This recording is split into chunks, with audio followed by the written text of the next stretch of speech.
Hey guys, today I got a quick review of this JIGOO Smart Cleaner. So it's kind of crazy how cool this thing is. It's constantly showing you how dirty the area that you're doing is.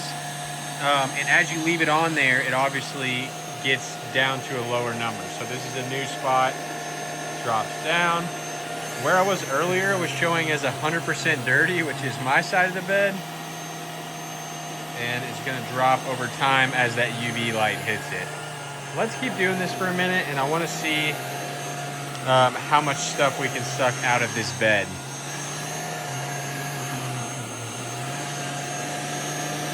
I also want to see, is this kind of just BS number, or if I put it back to this same spot, is it going to be 0 again? So let's take it off this spot, put it on.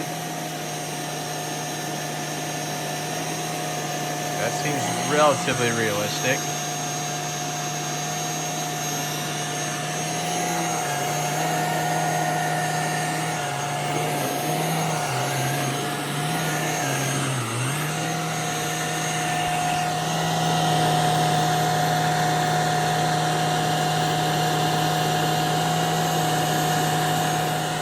Check it out, guys.